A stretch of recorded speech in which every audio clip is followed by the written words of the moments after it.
नाज़रीन अस्सलाम वालेकुम।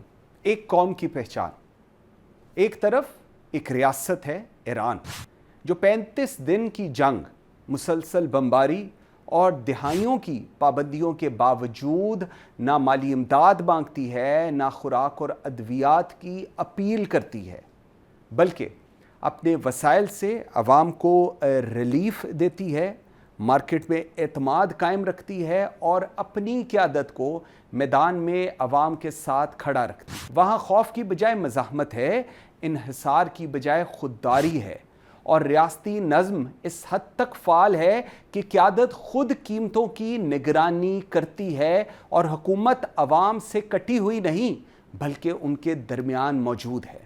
ये इस्तेहकाम किसी एक फ़ैसले या एक शख्सियत का नतीजा नहीं है, ये एक मुकम्मल गवर्नेंस मॉडल का नतीजा है जहाँ हुक्मरान तबका सादा तर्ज ज़िंदगी अपनाता है, बैरून मुल्क मफादात महदूद रखे जाते हैं, रियासत तालीम और सेहत की बुनियादी जिम्मेदारी उठाती है और कीमतों और मईशत का निज़ाम कम अज़ कम किसी हद तक शफाफ और कंट्रोल्ड रखा जाता है।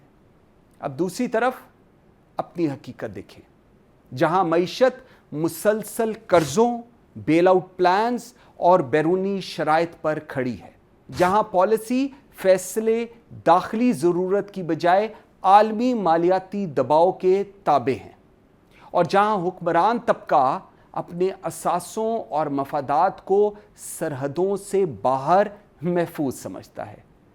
ऐसी रियासत में महंगाई कंट्रोल नहीं होती, कंट्रोल करवाई जाती है। पॉलिसियां बनाई नहीं जाती, मनवाई जाती हैं और रिलीफ दिया नहीं जाता, रोका जाता है।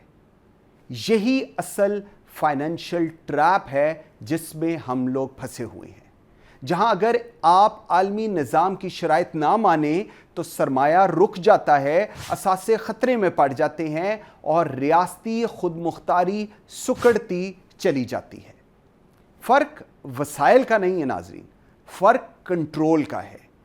जो मुल्क अपनी मईशत, अपनी पॉलिसीज़, अपनी क़यादत पर कंट्रोल रखता है वो दबाव में भी खड़ा रहता है और जो मुल्क ये कंट्रोल खो देता है वो अमन में भी कमज़ोर रहता है। अब असल सवाल क्या है? असल सवाल बहुत सीधा सादा और डिसाइसिव है। वो ये है कि क्या हम वाकई एक खुद मुख्तार रियासत हैं या सिर्फ एक ऐसा निज़ाम चला रहे हैं जहां फ़ैसले हमारे नाम से होते हैं मगर हमारे नहीं होते। क्योंकि हकीकत ये है, कौमें उस वक्त नहीं गिरती जब उन पर दबाव आता है।